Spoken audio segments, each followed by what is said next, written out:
Hello, everyone. In today's video, we're going to be exploring one of the classic myths that I've actually seen going back ages, and that is the one of flying on step. So, now for those of you who are not familiar with that, that's basically the process of trying to get the plane to a higher altitude and then descending to your cruise position. So, basically, get the plane up over that little bit of drag that typically is associated with that. So, to do this, for those of you who cannot see me, because of course you're not sitting next to me, what I've done is I've actually set a stopwatch. And what we're going to do is we're going to climb up to 1,000 feet. And then we're going to go ahead and level off like we normally would do. And of course, once we've done that, we're going to go ahead and see how long it takes us to get up to our cruise speed. So the way I'm going to do that is basically target when the speed finally settles. And again, we'll keep it relatively straightforward. I've got a little detent on my throttle, so when I pull it back, it's going to give me the exact same result every single time. We're going to do this two different ways. The first method, of course, is we're going to go as conventional as we can, which is what I'm doing right now. And then we're actually going to fly 100 above, speed up, and then descend down, and then see what happens. And like I said, I'm very curious to see, if it makes a difference, because this one has been thoroughly debunked in the past many times in real-world testing, and I'm kind of curious to see, does it actually exist in flight simulated testing as well? That's where we're going to find out here. So I'm at 920 feet here. You can see I'm just about up to my 1,000 feet. And we're about 1,000 feet there. I'm going to go ahead and level off. I'm going to pull my power back. Plane a moment to settle. All right, I'm going to help us out a little bit here. Autopilots. Altitude hold mode. And again, we're just going to let it kind of settle here. I'm not going to do anything crazy. All right, altitude is holding, and I put my power. You can see I did a relatively low power to see how long. And what we're doing is we're looking for when this number settles, and we're interested to see what this number actually is when it does settle. So about 95, 96, 98. We're picking up a little bit of speed still. Notice as our angle of attack is going to decrease, our speed is going to progressively increase. One of the great things about a G1000 is we have this little nudge here, so we can see when it finally does settle. We're still picking up a little bit of speed here. We're about 2 minutes, 2 seconds, by the way. We're getting a little more. Now notice my RPM is going to slowly start hiking upwards here. I think we're getting pretty close to settle here. So I'm going to go ahead. No, we're still got a little bit. We're getting a little tiny bit out here. And I'm going to go ahead and... getting a little bit because we just dove. Thank you, Microsoft Qualified Turbulence here. It makes this very challenging to do. I'm going to call it... No, we got a little more. Like I said, this is a part of the fun here. I'm going to call that settled. It looks like we're not going to get very much. Stop. So that was 2 minutes and 39 seconds, and you can see there that we're sitting at 1,000, not bad. We're getting about 205, 206, 207, 208, somewhere in there. So what I'm going to do is I'm going to restart and try that again, and we're going to test the theory exactly as we had it. All right, we're on the way. So I'm going to engage the timer as soon as we get to the point of rotation. So this time we're going to attempt the step method. So what I'm going to do is I'm going to climb above my altitude, and I'm going to descend down onto it to see if that's the trick. All right, starting now. And we're up. Okay, so theoretically, what should happen is because I'm going to be starting 100 feet above my cruise altitude and descending down onto it, I should theoretically be able to kind of cancel out the effect of that negative angle of attack as we're coming down here. So, of course, what we need to do is actually get to our proper speeds to make this a fair test. There we go. It's a little better. A little higher. There we go. Delightful. Now, the interesting thing is descending from 100 feet above your cruise altitude onto speed is actually a fairly common strategy. But again, for the purposes of this, we're going to treat it basically exactly as is. And then we'll kind of experiment to try to find a happy medium there. Personally, I think it's going to have nothing to do. Maybe we'll get our cruise speed slightly quicker, but I don't think we're necessarily going to see an improvement in cruise speed. That would be the ultimate, I guess the best way to describe it is proof that the technique works. And yes, I did retract my flaps. Don't worry, I did not do that. That would have been pretty silly on my part. Also, a Cessna 172 that can climb at 1,100 feet per minute. What is this thing made out of? This thing's great. All right, I'm at 900 feet. Remember, we're going to 1,100, and then we're going to descend down onto it. All right, there is 1,100 feet. We're going to reduce to cruise power.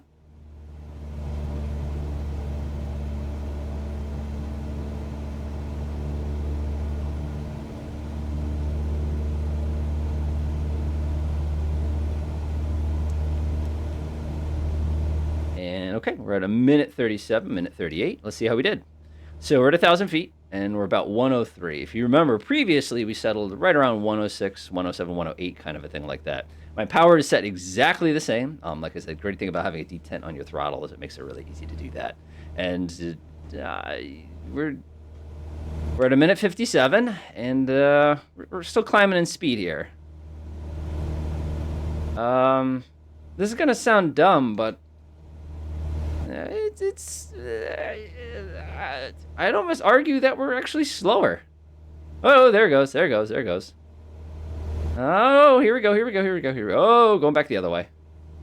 Yeah, we're at 2 minutes 20 seconds right now, and I can see no difference. If anything, we might actually be slightly slower. Did we get there sooner? Yes, we definitely got there sooner. So there is something to be said. Oh, there's the 108. Whoa, back up to 109.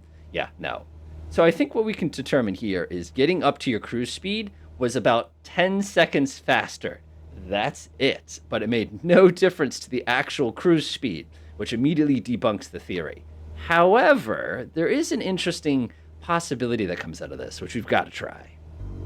And of course, that would be trying to see if we can use full power from 1,100 feet down to 1,000 feet to immediately get to our cruise speed. So let's see what happens here. And again, we're hovering at about 225, between 220 and 240 so far for the purposes of our exercise here today.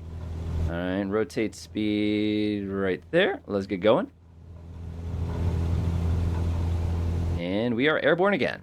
So this time we're going to do is we're going to try to take the best of both worlds. We're going to climb to 1,100 feet, leave the power at takeoff power, then we're going to descend to 1,000 feet, and then we're going to just take the power and back it up to the regular cruise power and see what happens. Now, the reason this will be interesting here is, as we've already proven, the step is not real.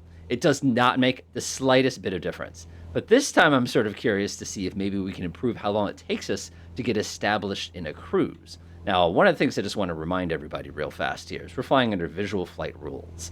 If you were flying under instrument flight rules and we were 1,100 feet high, we would get a call from air traffic control as fast as you can snap your fingers saying, here's your altimeter setting. You might want to check it, because obviously they don't want people smacking into the ground because the altimeter wasn't set correctly. They're not assuming that we're just not doing it right. It's just kind of one of those fun things when you think about it. So I'll keep that in mind here, in that even though this technique might work, which I think it will, it's not necessarily recommended if you're flying in instrument conditions. All right, continue our climb upwards here. There's the 900 feet that we just crossed. We're at 1 minute and 8 seconds so far. There's 1,000 feet. Now, if we were in an F-16 and doing an energy reduction maneuver, we'd actually just push the nose over here. All right, 1,100. So what I'm going to do now is I'm just going to let the nose start to fall. Start building up some speed, and now I'm going to start my descent down to 1,000 feet.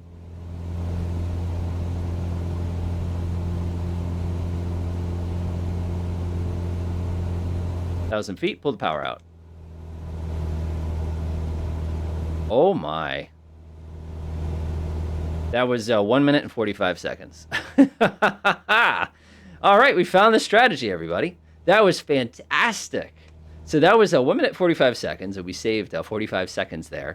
And we're now at our cruise speed, we're at our cruise power, we're at our cruise altitude, just like that. So I think that is actually a fair thing to actually say is good. And I know what some of you are thinking right now. If you're looking down, you're noticing that my current speed is about 111, 110. Don't worry, this will come back down to 108. It will happen. We just need a couple more bumps of turbulence to basically get us there. All right, so let's talk conclusions. First of all, I can safely say that the step thing is a myth. It's just not true. Once the plane's at the correct AOA, the plane's at the correct AOA. The second thing I can say is if you want to go 100 and then descend down to your cruise at full power, you will have the easiest time in the universe getting yourself to the cruise speed that you need to be at. That was fantastic. And an interesting thing is that works in airliners also, even if you're at high altitudes. It actually helps you kind of get up that little bit of speed there. So if we were in a delta wing plane, maybe this would be a little different, like a MiG-21, but I'm going to, again, I'm not Mythbusters here, so I'm not going to say the next word that comes with it. But I think you can kind of get a general feel, although I'm not going to lie, this seems a little faster, but maybe more testing is required. Other than that, enjoy.